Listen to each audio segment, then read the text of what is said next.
L'invité de MC Première. Jean-Claude Carobolante, bonjour. Bonjour. Merci d'être avec nous ce matin. Vous êtes au gouvernement chargé du suivi de tout ce qui touche l'hôpital, pour faire simple. Alors bien sûr, avec vous, on va faire un point sur le futur Medipôle. Mais avant, pour commencer, évoquons aussi l'autre chantier, celui de la polyclinique de Nouville. Vous qui êtes l'un des 3 médiateurs qui ont été nommés fin janvier. Le comité de pilotage était prévu la semaine dernière, il a été annulé. Ça y est, les relations sont rompues ? Absolument pas, bien au contraire.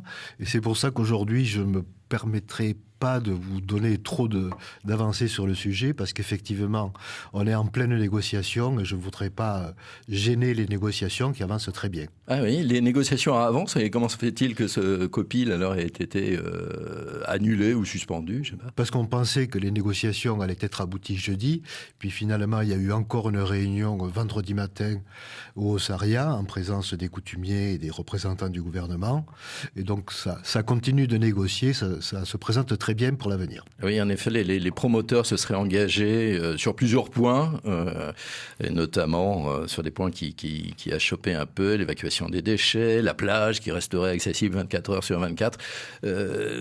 C'est, vous dites, quelque chose de positif, sans effectivement parler à la place des anti-chantiers. Vous dites que ça, c'est quand même quelque chose qui passe bien.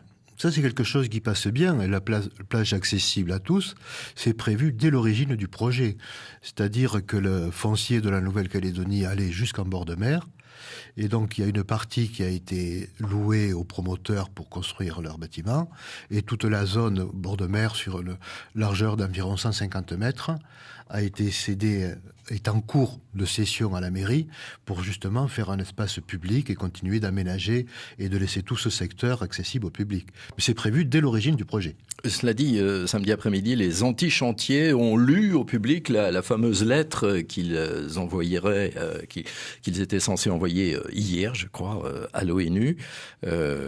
C'est l'association Congrès Populaire Kanak qui devait envoyer donc cette lettre hier. Pour eux, c'est pas trop négociable, ce chantier. Le problème, si vous voulez, c'est qu'ici on est en Calédonie, donc dès que vous faites quelque chose, il y a forcément des gens qui sont pour et des gens qui sont contre. Donc on essaie d'allier tout ça pour essayer de trouver un compromis qui permette à tout le monde de s'y retrouver à l'issue. Bon, allez, on l'a compris, vous n'allez pas nous dire grand-chose ce matin à propos de ce chantier sur la polyclinique de Nouville.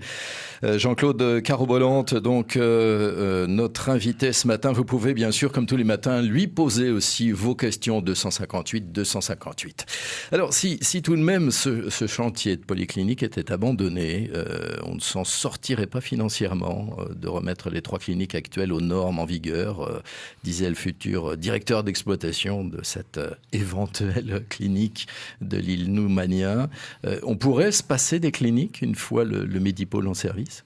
Aujourd'hui, c'est totalement impossible. C'est-à-dire que quand on prend ce qu'on appelle la carte sanitaire de Nouvelle-Calédonie, qui nous impose par le système de ratio le nombre de lits en fonction du nombre d'habitants, on a besoin aujourd'hui d'environ 1000 lits sur la Nouvelle-Calédonie. 1000 lits ou places, c'est-à-dire les places, ce sont les gens qui sont en ambulatoire et qui rentrent le matin, qui sortent le soir. Le Medipôle va offrir une capacité de 650 lits. L'hôpital du Nord, lui, va en offrir 63. Donc on arrive déjà à 710. Il y en a 270 prévus dans ces cliniques, donc on s'approche des 1000 lits nécessaires à la Nouvelle-Calédonie. Donc ces 270 lits sont totalement indispensables. On sait 12 000 entrées, c'est ça l'actuel CHT, on fait 70 000. 12 000 entrées, ça c'est les 3 cliniques actuelles confondues. 70 000 pour le CHT. Cela dit, il n'y aurait pas de service d'urgence non plus s'il n'y avait pas ces cliniques, si les cliniques devaient fermer. Les cliniques, effectivement, ont pour but d'offrir un système d'urgence à proximité du centre-ville de Nouméa. Il n'y aurait pas de maternité en ville non plus. Voilà, donc effectivement, ce qu'il faut savoir, c'est qu'il y a pratiquement 95 à 98% de la population qui naît et qui meurt dans un établissement de santé. Donc effectivement, on a besoin d'accueillir ces naissances et malheureusement les décès. Alors vous dites on ne pourrait pas se passer des cliniques, on le comprend. Cela dit, est-ce qu'on pourrait continuer d'être, on va dire, laxiste sur des problèmes de normes qui ne sont pas ou pas vraiment pour le moment au top pour les cliniques actuelles? Aujourd'hui, les cliniques actuelles donc, sont toujours autorisées d'exploiter à travers une dérogation, non-respect des normes. C'est-à-dire que les largeurs de couloirs, les chambres, rien n'est conforme. Donc, réhabiliter les cliniques telles qu'elles sont aujourd'hui, je veux dire, même la disposition des locaux ne le permet pas. Donc, la seule solution serait on casse tout et on recommence. Donc, les reconstruire sur place, à la limite, ça coûte moins cher, ce qui est actuellement la solution retenue, de les reconstruire ailleurs. Et dans l'agglomération de Nouméa. Jean-Claude Carobolante, donc avec nous ce matin, on va parler du Medipôle. L'actuel CHT, il va tenir, lui, jusqu'à l'ouverture du Medipôle? Oui, le CHT a été, je veux dire, ils sont en perpétuels travaux pour justement se maintenir au niveau, pour pouvoir continuer. Mais là, maintenant, on arrive également au bout. Il y a quelques années, on a été obligé de faire une extension dans des bâtiments préfabriqués. Et là, aujourd'hui, on ne va pas rajouter des préfabriqués sur des préfabriqués. Donc, je veux dire, le Medipôle est plus qu'une nécessité. On n'a pas vu un peu justement, à propos de ces bâtiments préfabriqués là dont vous nous parlez, est-ce qu'il n'aurait pas fallu faire un étage supplémentaire? Les médecins s'en plaignaient en fin d'année dernière. Le problème, effectivement, comme on sait que c'est du provisoire, on est soucieux de la bonne gestion des deniers publics et on ne va pas s'amuser à faire des investissements en sachant pertinemment qu'on va les démolir et les casser quelques mois ou quelques années plus tard. Donc aujourd'hui, on essaie de gérer au mieux les deniers publics et si on a quelques crédits disponibles, on les affecte plutôt au nouvel établissement pour histoire d'améliorer le confort de ce nouvel établissement. Et ce bâtiment de préfabriqué, là, il n'est pas réutilisable sur place ou en le transportant quelque part? Ah, probablement, oui, probablement que ce bâtiment, enfin, ces installations pourront être réutilisées ou affectées à d'autres attributions, je dirais, ça pourra se transformer en collège ou en lycée ou en école primaire, pourquoi pas.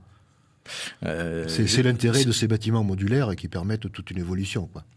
Et alors, justement, qu'est-ce que va devenir l'actuel CHT? Est-ce qu'on a une idée un peu plus précise maintenant? Alors, c'est un gros problème et c'est pour ça que le secrétaire général du gouvernement a initié une réunion avec tous les services qui est prévue le 19 de ce mois-ci, donc très bientôt, pour faire le point sur le devenir de ce bâtiment et sur le transfert du CHT, de Gaston Boré, vers le Medipôle. En sachant qu'il y a tout un tas de choses auxquelles les gens ne pensent pas. Comme je disais tout à l'heure, les naissances et les décès, donc ça veut dire gestion de l'état civil. Actuellement, on passe la commune de Nouméa sur la commune de Dombéa, qui n'a pas les services d'état civil pour gérer toutes ces écritures, je dirais, pour rester correct. Le CHT est en zone police, Dombéa est en zone gendarmerie, donc les transferts de corps d'une commune à l'autre vont poser des problèmes administratifs. S'il y a un prisonnier qui a besoin de se faire soigner, qui est en zone police, il va être transféré en gendarmerie.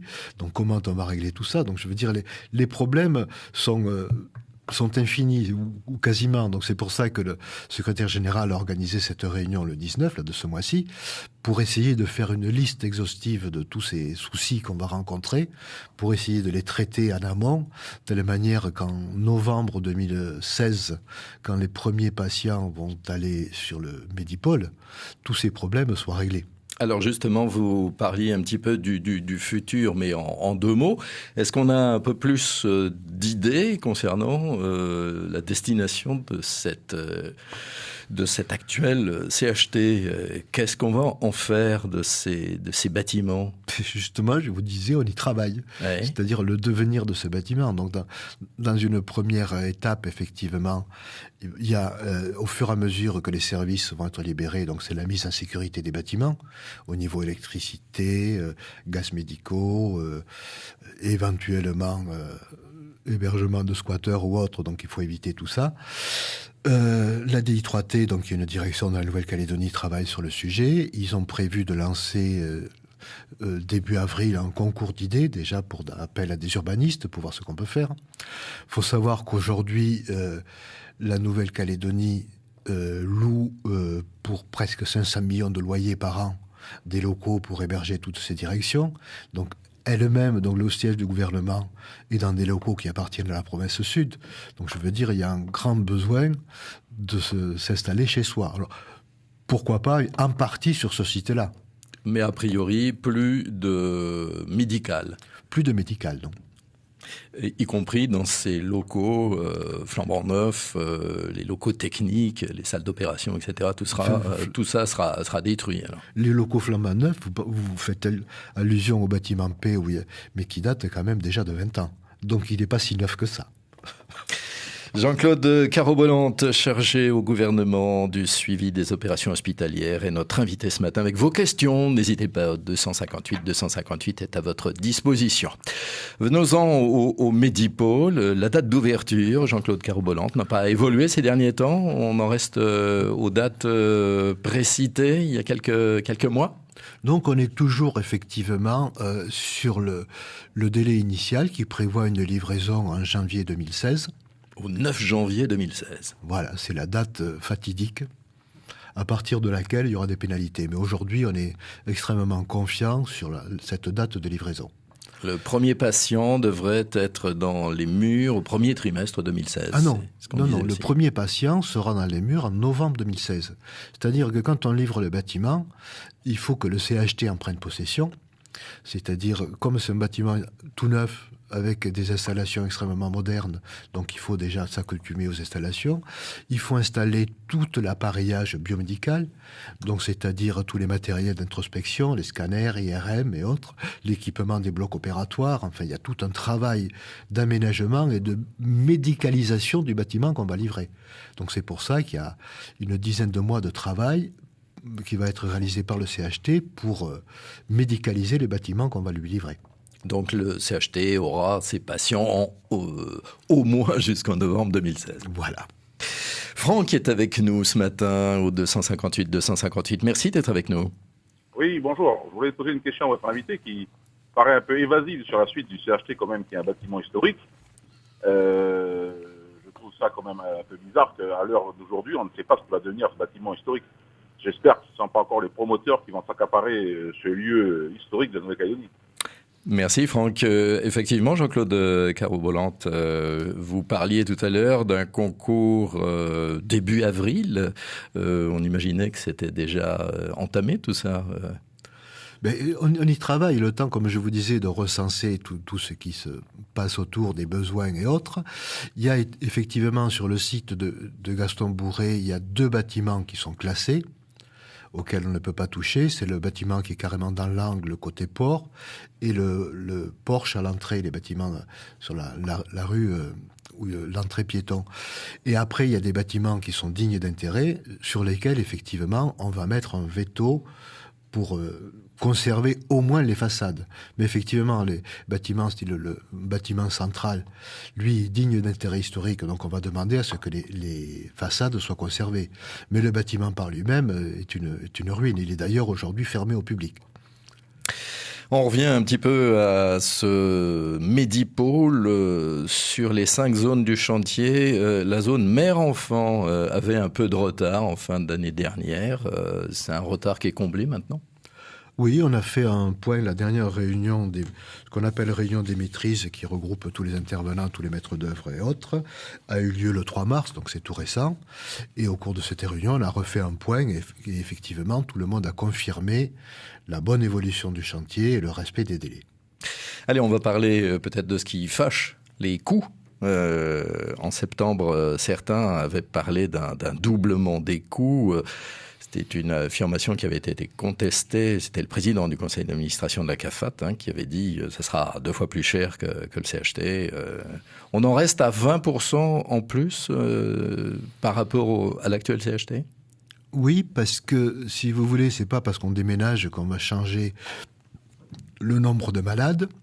on ne va pas augmenter le nombre de malades, on ne va pas augmenter le nombre de médecins. Et aujourd'hui... Ça, c'est sûr, ça. Il n'y aura pas plus de médecins en tout? Non. Pour le même nombre de malades? Non. D'accord. Non. Et en plus, ce bâtiment, c'est ce qui a été l'objet de la démarche SQE, a été conçu comment dirais-je, avec l'éclairage pour faire des économies au niveau fonctionnement. HQE, c'est haute qualité environnementale. Hein. C'est-à-dire que, par exemple, toute la production solaire sera faite par des panneaux... production d'eau chaude, pardon, sera faite par des panneaux solaires. Il y a actuellement 1200 mètres carrés de panneaux solaires qui sont installés sur les toitures. Donc là, les gains de productivité dans le domaine sont intéressants. Au niveau de la production de froid, parce qu'il faut traiter l'air, effectivement.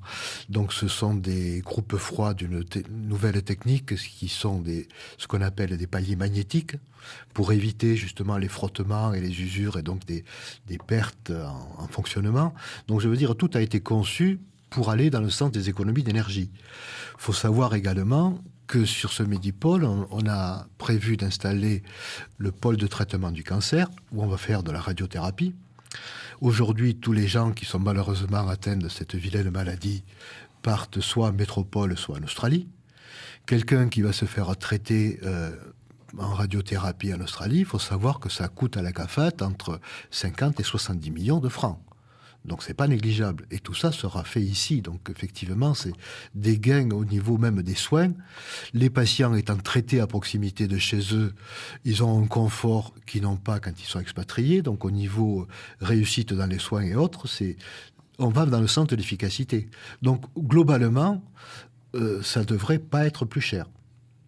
Et quant au budget global, quant à cet investissement, on va s'apercevoir dans quelques années, comme par exemple pour le nouvel aéroport de la Tontouta, que les coûts ont été beaucoup plus importants que ceux initialement prévus, ou vous nous assurez que l'enveloppe tient?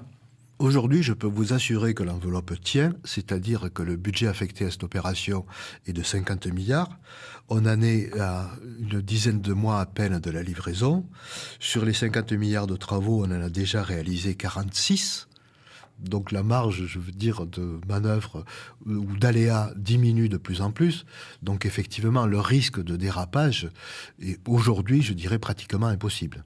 4 milliards, ça vous suffit pour boucler? Pour boucler, d'autant plus qu'on attaque dès ce mois-ci ce qu'on appelle les OPR, c'est-à-dire les opérations préalables à la réception. Donc, parce qu'il y a beaucoup de locaux qui sont déjà terminés. Donc, on va pas réceptionner 90 000 mètres carrés en une journée. Donc, on est bien obligé, dès aujourd'hui, de commencer à réceptionner certains locaux, certaines chambres, vérifier. Il faut savoir qu'il y a, par exemple, 3600 portes. Donc, je veux dire, les portes qui coincent, les gonds qui sont... Donc, il faut vérifier tout ça, et un par un, quoi. Donc, c'est un travail considérable.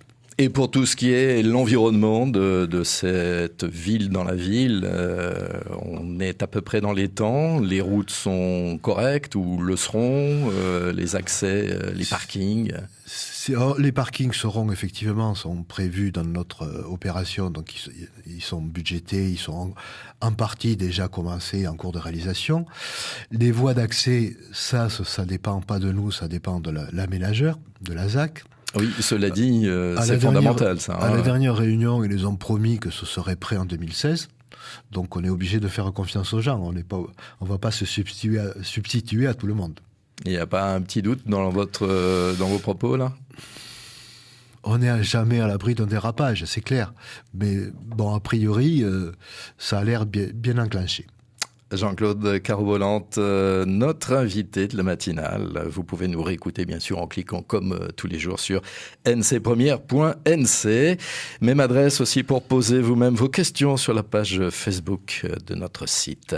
Jean-Claude Caroubolante, merci d'avoir été avec nous ce matin. Avec plaisir.